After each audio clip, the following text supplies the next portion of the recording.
que la nuit se fut dissipée et qu'un nouveau soleil eut ramené le jour, je dis adieu au sommeil et au lit. Enfin, me disais-je, me voici dans cette Thessalie, terre natale de l'art magique. J'allais et venais, marchant en zigzag, et je me trouvais insensiblement au milieu du marché. Une dame passait, avec un nombreux cortège de domestiques. Je hâtai le pas pour la joindre. Le luxe de ses pierreries et l'or qui brillait sur ses vêtements, ici en tissu, là en broderie, annonçait une dame de haut parage. Elle avait à ses côtés un homme d'âge avancé, qui s'écria en m'apercevant. « Eh oui, c'est bien Lucius !» Là-dessus, il m'embrasse. Et marmottant je ne sais quoi à l'oreille de la dame. « Approchez donc, me dit-il, et saluez votre mère. » « C'est moi, Birène, mon cher Lucius, ajouta-t-elle, qui vous ai élevé de mes propres mains. Acceptez sans scrupule l'hospitalité chez moi, ou plutôt, regardez ma maison comme la vôtre. Nous faisons quelques pas et nous arrivons à la maison. » Un vestibule de la dernière magnificence nous offre aux quatre coins une colonne surmontée d'un globe qui porte une victoire élevant des palmes. Quand nous fûmes seuls, « Je tremble pour vous comme pour un fils, mon bien-aimé Lucius, me dit-elle. Ah, que je voudrais pouvoir écarter les dangers qui menacent cette tête si chère. Gardez-vous, mais gardez-vous des détestables séductions de cette Pamphile, la femme de Milon, que vous dites être votre hôte. C'est, dit-on, une sorcière du premier ordre. Mais je me sentis naître un violent désir de me faire à tout prix initier par elle au secret de son art. Il me tardait d'aller à corps perdu me jeter dans cet abîme, et je volais au logis de Milon. J'ai trouvé Photis, mes amours. Photis était vêtue d'une blanche robe de lin qu'une ceinture d'un rouge éclatant. Le délicieux ragoût que tu prépares. Me penchant évidemment sur le beau cou de Photis, à l'endroit où les cheveux prennent naissance, j'y imprimai un long et délicieux baiser. Puis nous nous séparâmes. Je me rendis ensuite au bain, où je passai le temps jusqu'au souper, mon cher hôte Milon m'ayant invité à partager son très maigre ordinaire. Je n'avais pas oublié les avis de Birène aussi, pris-je grand soin de ne pas rencontrer que le moins possible le regard de la maîtresse du logis. J'eus bientôt gagné ma chambre, où je trouvai tous les arrangements d'un souper assez bien entendu. Un jour, Birène m'invita de la manière la plus pressante à venir souper chez elle. À peine était-je au lit que ma Photis, qui venait de coucher sa maîtresse, accourt près de moi. Un second verre, un troisième, et plus encore, passe ainsi d'une bouche à l'autre. Le traître Cupidon m'a percé d'une de ses flèches jusqu'au fond du cœur, et nous nous laissons aller, allaitant, dans les bras l'un de l'autre. J'y trouvais grande réunion, et comme je m'y attendais, d'après le rang de la dame du logis, la meilleure compagnie de la ville. Les lits d'une magnificence extrême étaient en bois de citronnier avec des ornements d'ivoire et recouverts d'étoffes brodées d'or. Sur la table, de larges coupes toutes diverses de forme et de beauté, toutes d'un prix inestimable. On y parle de vieilles sorcières qui, au milieu même d'une pompe funèbre, savent escamoter un mort et frauder la sépulture. Un homme, Téliphron, commence ainsi un récit. J'étais encore à Milet quand l'idée me vint d'aller aux Jeux olympiques. J'arrive à Laris, au milieu d'une place, j'aperçois un vieillard de haute taille qui est monté sur une borne crié à pleine voix « Qui veut garder un mort? Faites votre prix !» Sachez que vous êtes en Thessalie. Il y a ici des magiciennes toujours prêtes à déchiqueter le visage des morts. C'est l'élément principal de leur conjuration. Et s'il vous plaît, repris-je, pour cette lubrifaction, quelle est la consigne? Faire le guet toute la nuit, dit-il, les yeux tout grands ouverts et fixés sur le cadavre. Car ces maudits caméléons se changent en chiens, en souris, en mouches, même au besoin. Ah, j'oubliais. Le gardien, dans le cas où le corps ne serait pas retrouvé le matin dans son entier, est tenu de remplacer ce qui manque pièce pour pièce avec la chair de sa propre face.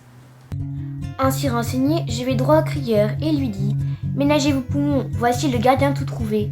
Voyons le prix. »« On vous donnera 1000 écus, dit-il. Faites bonne garde, au moins contre ces détestables harpies. » Il me conduisit à une maison dont les principales issues étaient fermées.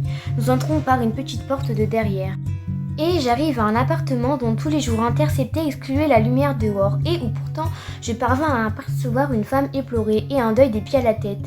À ces mots, la dame écarte ses cheveux des deux côtés de son visage, dont la beauté me frappa au milieu de ses larmes, et arrêtant ses regards sur moi. « Vous savez, dit-elle, ce que votre tâche exige de surveillance. » Elle se lève aussitôt et me conduit dans une autre chambre. Là se trouvait le corps du défunt, recouvert d'un linceul éclatant. Elle le découvre en présence de 7 personnes appelées comme témoins. Se tournant alors vers sa suivante. Myrrhine, donnez sur le champ une lampe et de l'huile à cet homme. Enfermez-le dans la chambre et retirez-vous. Me voilà donc livré à moi-même, avec la compagnie d'un cadavre pour passe-temps.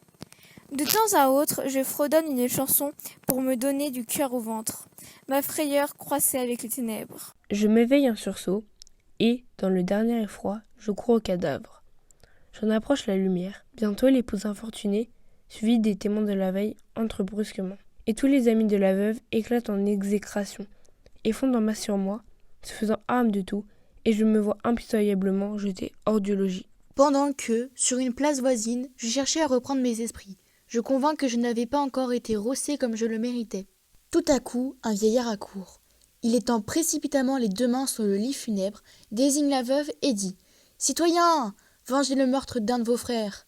Cette misérable, cette infâme créature, c'est sa main, et sa main seule, qui a fait périr par le poison ce malheureux jeune homme, le fils de ma sœur. » Déjà, les esprits s'irritent. Le crime paraît probable.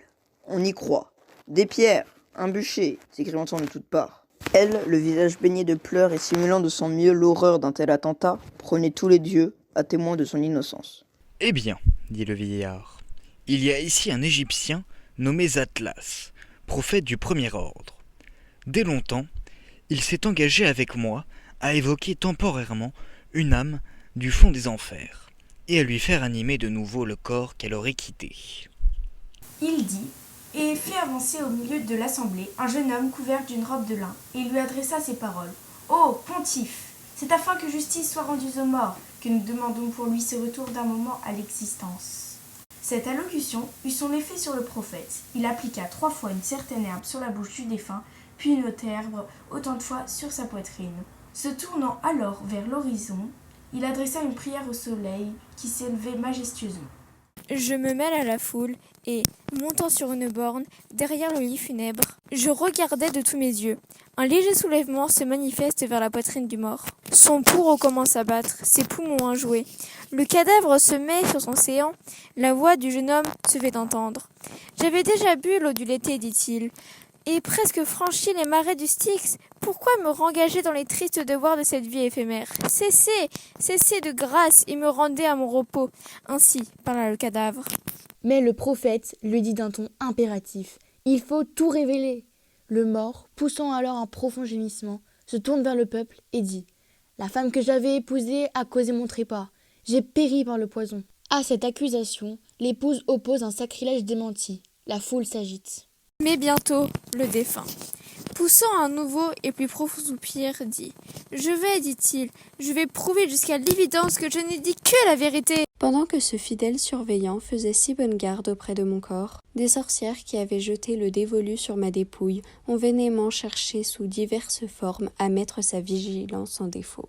Enfin, elles ont étendu sur lui les vapeurs du sommeil. Et l'ayant plongé dans une sorte de léthargie, elles n'ont cessé de m'appeler par mon nom. Son corps se lève, sans savoir pourquoi, s'avance comme un fantôme et machinalement va heurter la porte. Elle était bien fermée.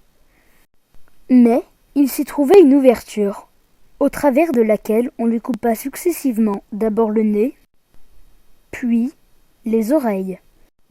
Les sorcières ont ensuite imaginé un raccord pour déguiser leur larcin. Avec de la cire, elles lui ont façonné une paire d'oreilles qu'elles lui ont appliquées très proprement, et lui ont adapté d'eux-mêmes un nez tout pareil au sien. Voilà où en est ce pauvre homme. Tout étourdi d'une telle découverte, et voulant m'assurer du fait, je me pince le nez, mon nez s'enlève, je tâte mes oreilles, elles suivent la main. En un clin d'œil, je vois tous les yeux dirigés, tous les droits braqués sur ma personne. Le rire allait éclater. Une sueur froide me saisit, mais défigurée de la sorte, et désormais vouée au ridicule, je n'ai plus osé reparaître dans ma famille, ni revoir mon pays.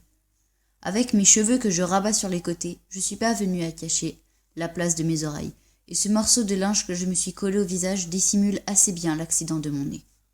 À ce récit de Téliphron, les convives, que le vin avait mis en gaieté, se prennent à rire de plus belle. Byrène se tourne alors vers moi. « Demain, dit-elle, est l'anniversaire de la fondation de notre ville, jour consacré à l'auguste dieu du rire. C'est un culte observé par nous seuls sur la terre, et que nous célébrons par les plus joyeuses cérémonies. Votre présence serait un plaisir de plus. J'accepte. Je me lève, ébloui des fumées du vin, et je prends à la hâte congé de Biren, et, d'un pied, chancelant, je m'achemine vers le logis.